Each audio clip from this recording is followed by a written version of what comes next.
Inilah hakikat keimanan. Karena mazhar kita sebagai hamba Allah, kita semua berubah dalam waktu yang sangat singkat.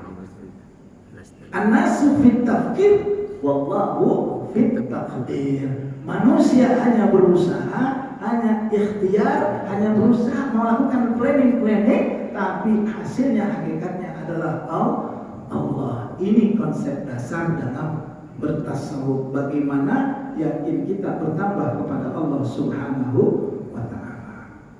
Jadi khalwat ini adalah bagian dari sebuah proses yang perlu kita jalani. Karena bagaimanapun sulit Pak kita kalau nggak ada suasana. Mau zikir aja, saya tanya Bapak Ibu, kalau zikir enakan di rumah apa enakan di masjid? Kalau baca Al-Quran enakan di rumah apa enakan di masjid? Pasti hampir semua bilang enakan di masjid. Kenapa? Karena di masjid ada suasana, betul kan? Walaupun tetap suasana masjid mesti kita bawa ke rumah. Makanya ada sholat sunnah, qabliyah, ba'diyah, itu sebetulnya sunnahnya di rumah, bukan di masjid. Cuma karena kita kan udah datang sebelumnya ke masjid, makanya suasanakan paling tidak kalau nggak qabliyah, ba'diyah di rumah supaya ada suasana. Karena memang di rumah kita ini sulit suasana itu terbentuk kalau kita nggak ikhtiarkan, betul kan? Tapi kalau di masjid, alhamdulillah bisa bertahan baca Al-Quran 2 jam, betul kan?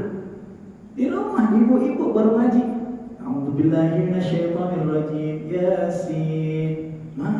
Anaknya udah teriak minta ini minta itu, akhirnya Shadaqallahul Azim, baru Yasin doang.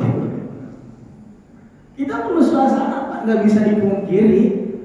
Ibarat ikan di dalam air, kita ini hidup di dalam air yang kalau di luar air bakal kita mati. Maka air kita ada di dalam masjid. Ya, ini yang perlu kita ikhtiarkan. Ya, sehingga suasana-suasana ini harus kita cari. Kalau nggak di masjid, Bapak di rumah usahakan punya ruangan khusus lah untuk khalwat. Ya, apa mungkin bentuknya seperti musola atau apa, di mana di situ mungkin kita bisa tahajud dengan anak dan istri kita. Ya, kemudian kita habiskan zikir kita di situ, perlu. Ya, karena itu bagian dari sekarang ini orang lagi cari suasana, Pak. Ada kontemplasi, ya, ada meditasi segala macam, mindfulness ya. Orang sekarang cari, Pak. Jadi makin kemari ini konsep Islam itu semakin dicari sama orang-orang yang tadinya jauh dari agama Islam, karena memang mereka tahu bahwa Islam ini agama yang terbaik. Coba lihat tayangan-tayangan di televisi saudara-saudara kita di Palestina, ya, anak-anak kecil, dia begitu lantang berbicara, menggambarkan kekuatan, kehebatan batin mereka menghadapi keadaan di sana. Ada anak kecil yang sehebat orang Palestina ketika berbicara, yakin dengan Allah. Mereka yakin ketika masalah ini terjadi, hakikatnya adalah mereka siap-siap menjadi syuhada.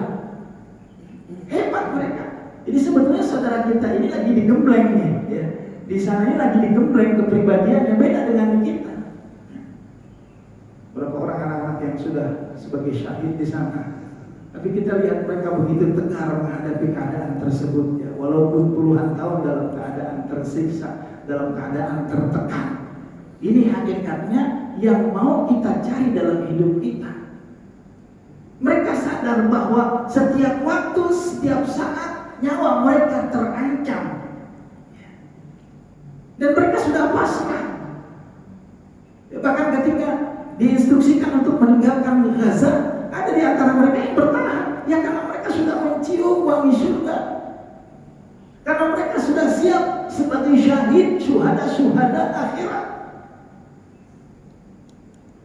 Kalau mencari syahid akhirat susah, Pak. Ya. Gak bisa kita berantem sama teman kita gara-gara masalah khilafiyah jadi syahid akhirat, gak bisa, bukan tempatnya.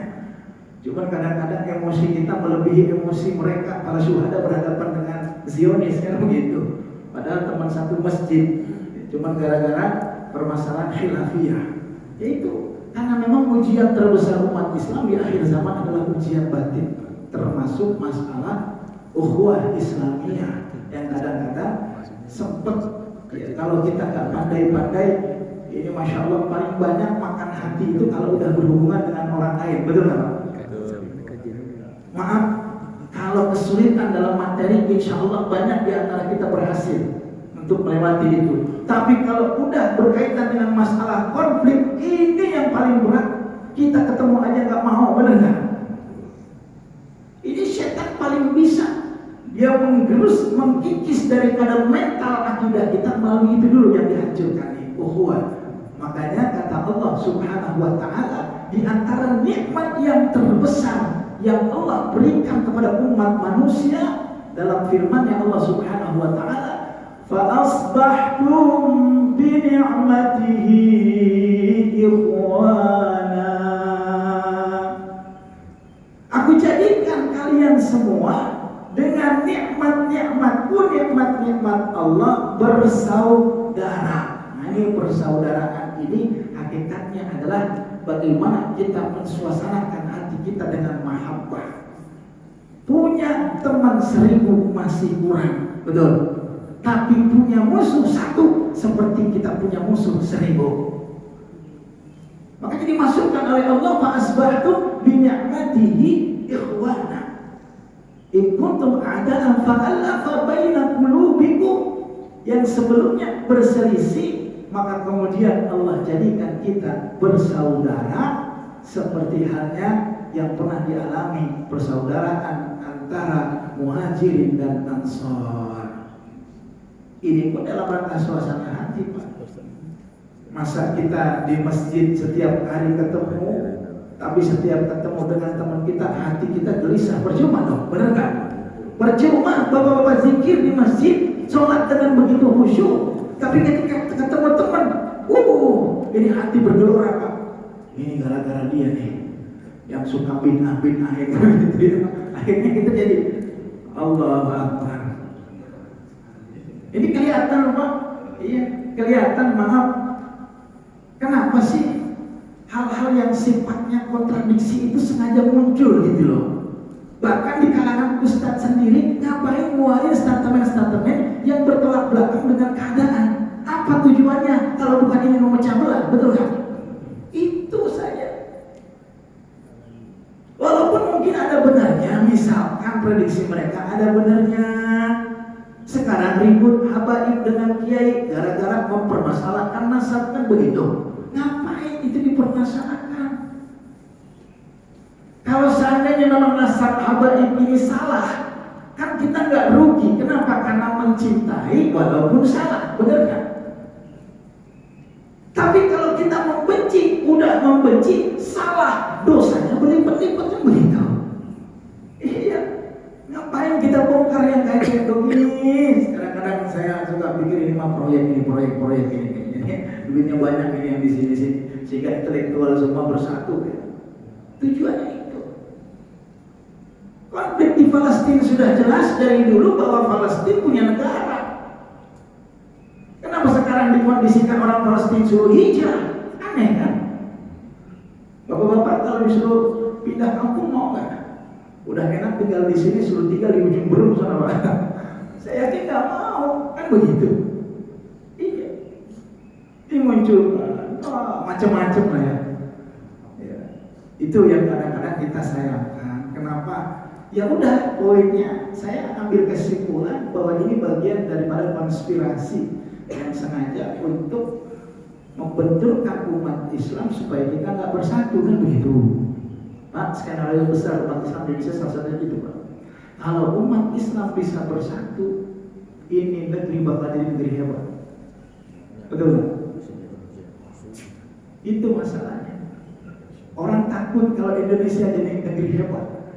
200 juta lebih penduduk Indonesia, ya, Muslim dengan punya kekayaan harta, kekayaan alam yang begitu dahsyat. Ini khawatir, Pak. Takut kalau Indonesia menjadi negara superpower, makanya diacak-acak terus dibuat konflik. Yang logikanya pernah saya sampaikan seperti orang bawa sekarung tikus, ya kan? Ini tikus di dalam udah siap-siap mau ngerogotin karung, tapi sama yang punyanya itu tikus digebukin supaya dia berantem antar mereka, kan begitu?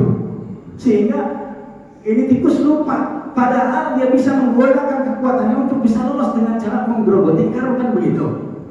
Itu Pak logikanya.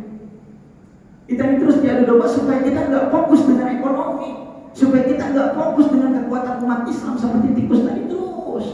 Ya, bentar-bentar mau berebutin karung digebrak-gebrak berantem lagi.